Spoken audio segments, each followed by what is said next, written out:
नमस्कार मित्रों। आज हम कलिंग युद्ध एवं अशोक विषय से संबंधित प्रश्नोत्तर को पढ़ेंगे। मित्रों, कलिंग युद्ध भारत के महानतम युद्धों में से और भीषणतम युद्धों में से एक माना जाता है।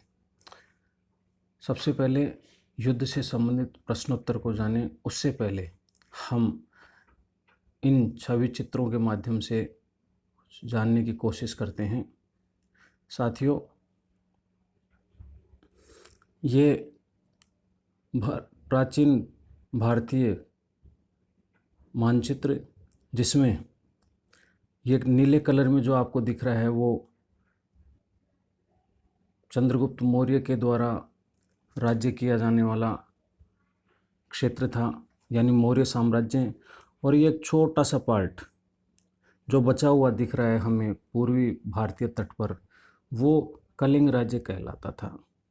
और ऐसी भी जानकारियां हमें ऐतिहासिक स्रोतों के माध्यम से मिलती हैं कि प्रारंभिक अवस्था में नंद वंश के काल में यह क्षेत्र मगध साम्राज्य का हिस्सा हुआ करता था, और उसके बाद जब चंद्रगुप्त मौर्य शासक बना तब भी ऐसा माना जाता है कि यह क्षेत्र मगध साम्राज्य के अधीन ही रहा होगा, क्योंकि चंद्रगुप्त मौर्य इतना शक्तिशाली शासक था। इसलिए संभावना यही जताई जाती है कि यह क्षेत्र स्वतंत्र नहीं रहा होगा। शायद किन्हीं कारणों से बिंदुसार के काल में यह स्वतंत्र हो गया और फिर सम्राट अशोक ने इस क्षेत्र को अपने नियंत्रण में करने का प्रयास किया। विभिन्न इतिहासकारों ने इस पर अधिकार करने के कारण बताए हैं, जो अलग विषय है, लेकिन इन चित्रों के माध्यम से यही दर्शाने का प्रयास किया गया है कि कलिंग एक भूभाग था जो पूर्वी तट पर स्थित था। ये अशोक महान का चित्र है साथियों, और ये कलिंग युद्ध से संबंधित चित्र आप लोग देख रहे हैं। और यहाँ पर युद्ध की विभीषिका के बाद अशोक बौद्ध धर्म की शरण में आया हुआ प्रतीत हो रहा है। आगे देखते हैं साथियों।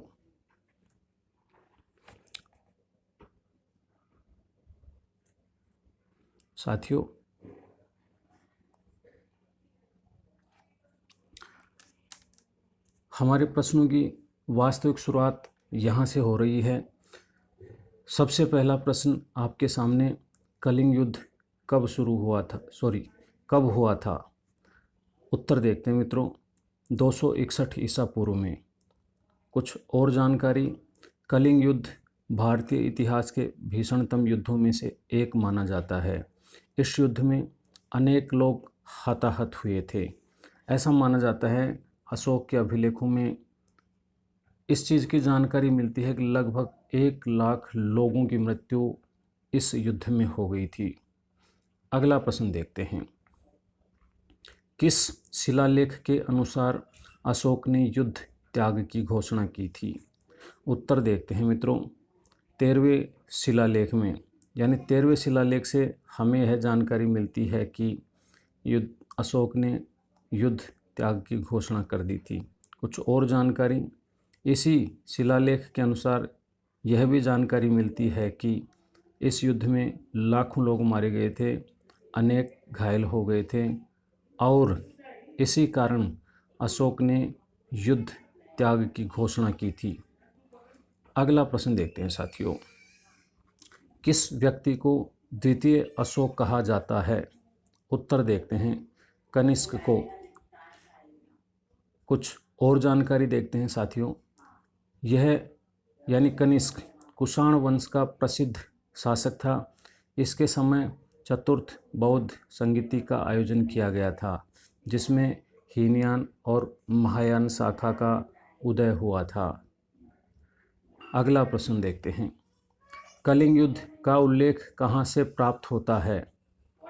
उत्तर देखते हैं साथियों, 13वें शिलालेख से। 13वें शिलालेख से हमें यह जानकारी मिलती है कि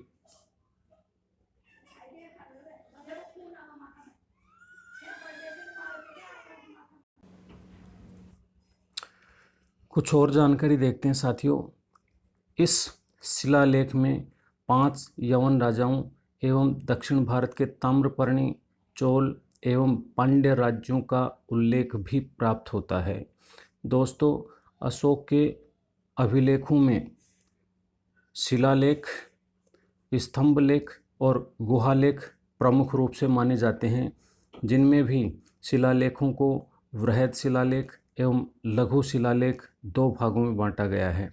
ये वृहद शिलालेख बहुत महत्वपूर्ण माने जाते हैं और इसमें 13वें शिलालेख से हमें कलिंग युद्ध की जानकारी प्राप्त होती है। ये बहुत ही महत्वपूर्ण प्रश्न है साथियों, इसे ध्यान में रखिएगा। अगला प्रश्न देखते हैं। प्राचीन कलिंग मुख्यतः किन नदियों के मध्य स्थित था? उत्तर देखते हैं साथियों, महानदी एवं गोदावरी नदियों के मध्य। कुछ और जानकारी देखते हैं। यह राज्य यानी कलिंग राज्य उत्तर में महानदी एवं दक्षिण में गोदावरी नदियों के बीच बहुत ही संपन्न क्षेत्र था और रोमिला थापर, जो कि एक बहुत ही प्रख्यात लेखिका हैं इतिहास विषय की, उनका मानना है कि अशोक ने दक्षिण पूर्वी व्यापार को नियंत्रित करने हेतु कलिंग पर अधिकार किया था। तो कई बार ये भी स्वतंत्र रूप से प्रश्न पूछा जा चुका है साथियों कि रोमिला थापर के अनुसार अशोक का कलिंग पर युद्ध करने का क्या कारण था। तो दक्षिण पूर्वी व्यापार को नियंत्रित करने हेतु अशोक ने कलिंग राज्य पर अधिकार किया था। अगला प्रश्न देखते हैं साथियों। कलिंग नरेश खारवेल किस धर्म का अनुयायी था? उत्तर देखते हैं, जैन धर्म का। कुछ और जानकारी।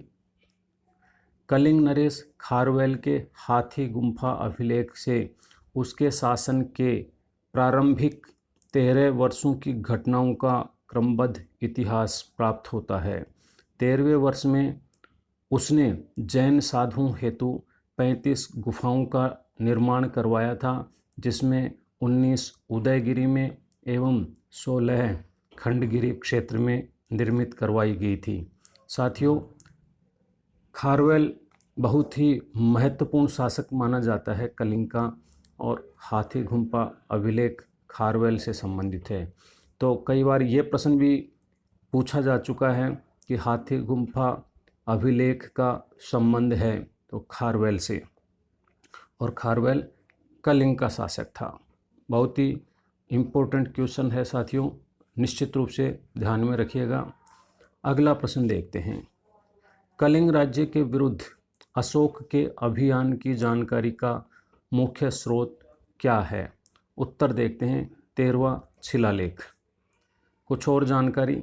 इस अभियान की जानकारी अशोक के 13वें अभिलेख से प्राप्त होती है। इसी अभिलेख में अशोक ने धम्म विजय को सर्वश्रेष्ठ विजय बताया था। अगला प्रश्न देखते हैं साथियों। कलिंग युद्ध किस नदी के किनारे लड़ा गया था? उत्तर देखते हैं साथियों, दया नदी के किनारे। कुछ और जानकारी देखते हैं साथियों।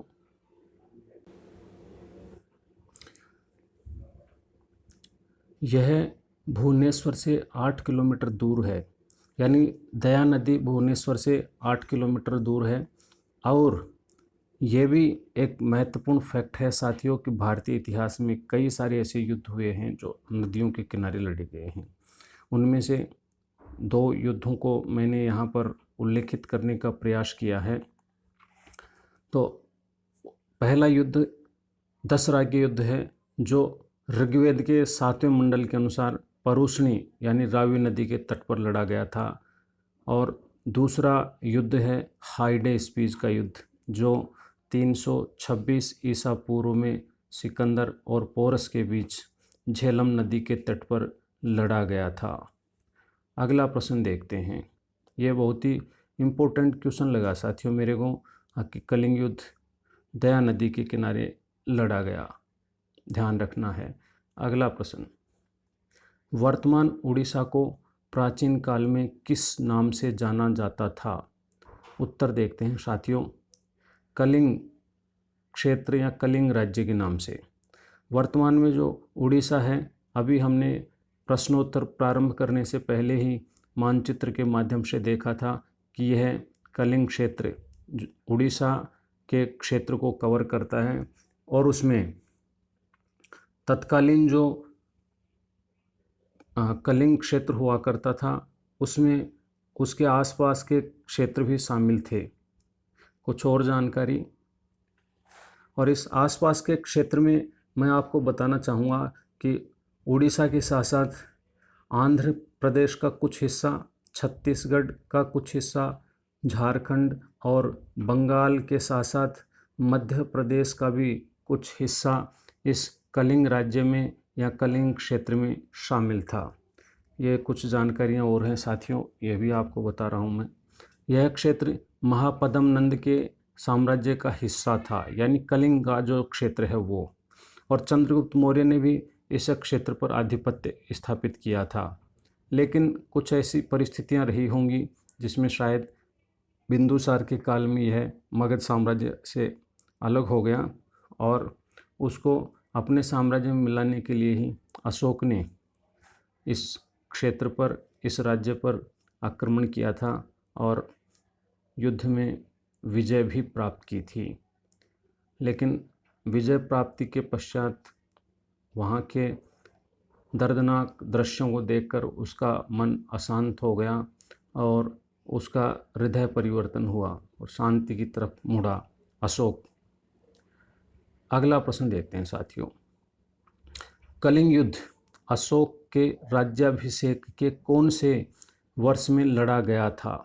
उत्तर देखते हैं साथियों, 8वें वर्ष में, यानी कलिंग युद्ध अशोक के राज्याभिषेक के 8वें वर्ष में लड़ा गया था।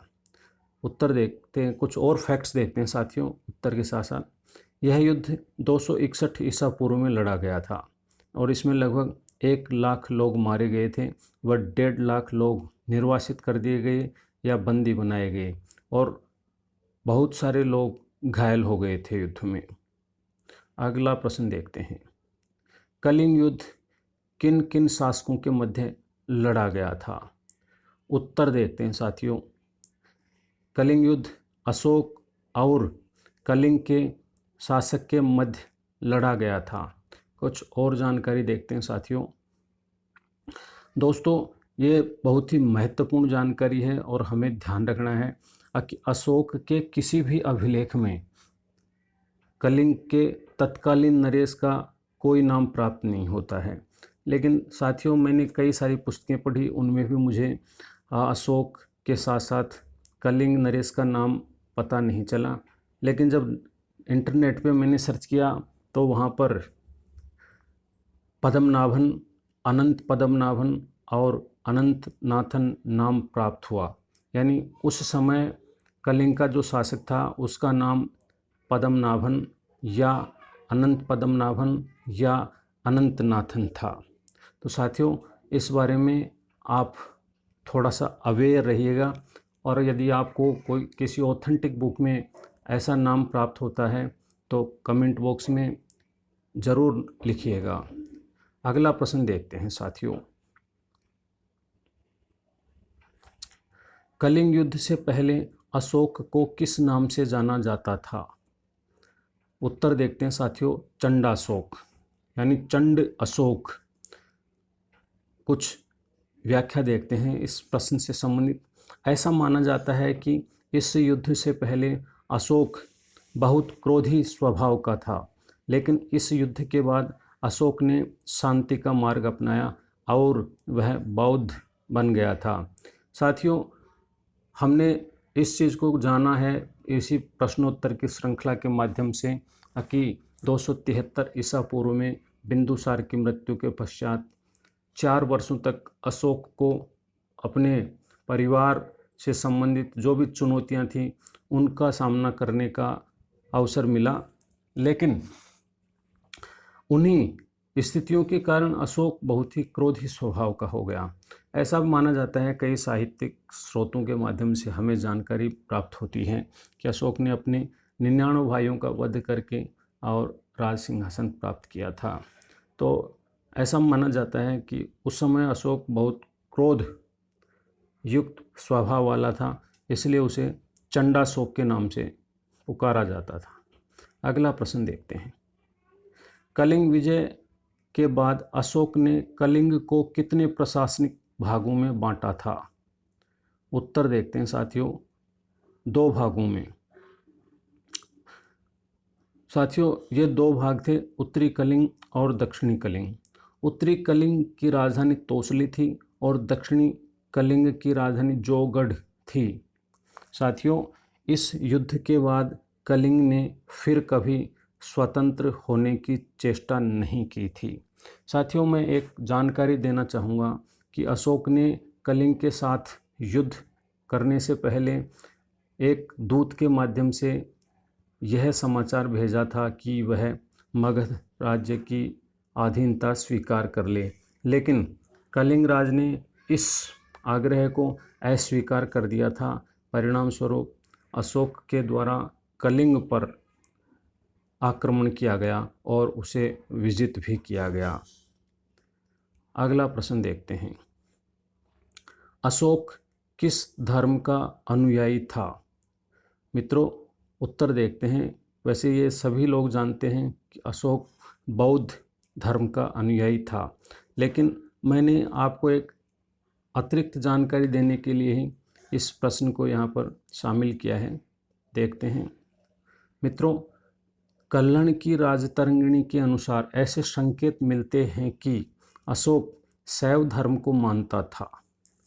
ये कल्हण एक लेखक थे कश्मीर के, और इन्हीं के द्वारा रचित इस पुस्तक के अनुसार हमें ऐसी जानकारी मिलती है कि प्रारंभिक अवस्था में अशोक शैव धर्म को मानते थे, लेकिन बाद में अशोक पूर्णतः बौद्ध धर्म का अनुगामी बन गया और उसने बौद्ध धर्म को फैलाने में अपना पूर्ण योगदान दिया था। साथियों, अशोक ने बौद्ध धर्म को फैलाने हेतु विश्व में अनेक सारे धर्म प्रचारकों यानी बौद्ध प्रचारकों को भी भेजा था, जिसमें उसके पुत्र और पुत्री महेंद्र और संघमित्रा भी शामिल थे। साथियों, हमारी प्रश्नोत्तर की श्रृंखला यहीं तक, लेकिन मैं कुछ और सारी जानकारी आपको बताना चाह रहा हूँ। अशोक का इस युद्ध के पश्चात हृदय परिवर्तन का एक प्रमुख कारण हमें कई सारे आख्यानों से प्राप्त होता है। उसमें एक ये है कि जो राजकुमारी और वहाँ की महारानी थी, वो युद्ध के पश्चात राजा की जब मृत्यु हो गई थी, तो उनके द्वारा यानी राजकुमारी और जो महारानी थी वहाँ की, उनके द्वारा अशोक से युद्ध करने की इच्छा व्यक्त की गई। तो अशोक ने यह कह करके मना कर दिया कि वो महिलाओं से युद्ध नहीं करते हैं। इसी बात पर उन्होंने कहा, यानी महारानी और उन्होंने, कि आप युद्ध क्यों नहीं कर सकते, कि मैं बेवजह लोगों को सताने का प्रयास नहीं करता हूँ। तब उन्होंने कहा कि इन लोगों ने तुम्हारा क्या बिगाड़ा था, जो इतने सारे महिलाओं को तुमने अनाथ कर दिया, कई सारी महिलाएं विधवा हो गई, कईयों के भाई इस युद्ध में हताहत हो गए। और इन्हीं सारी बातों को सुन करके अशोक का हृदय द्रवित हो गया और उसने घोषणा कर दी कि वो आगे से कभी युद्ध नहीं करेगा। दोस्तों, यहाँ पर हमें यह ध्यान रखना है कि अशोक इसी युद्ध के बाद युद्ध न करने की प्रतिज्ञा करता है। उसका कारण यही था कि अशोक को बहुत आत्मग्लानि हुई और इसके बाद वह बौद्ध धर्म का अनुयायी बन गया। साथियों, अब से एक नए युग का सूत्रपात हुआ और यह युग था शांति, सामाजिक प्रगति और धार्मिक प्रचार का, और यहीं से सैन्य विजय तथा दिग्विजय का युग समाप्त होता है और आध्यात्मिक विजय और धम्म विजय का युग प्रारंभ हुआ था। साथियों, कलिंग युद्ध और अशोक के संबंध में ये जानकारियाँ निश्चित रूप से आपके लिए लाभदायी होंगी, ऐसी मैं उम्मीद करता हूँ। साथियों, यदि ये वीडियो पसंद आया हो तो निश्चित रूप से आप लाइक कीजिएगा और हमारे चैनल को सब्सक्राइब कीजिएगा। बहुत बहुत धन्यवाद।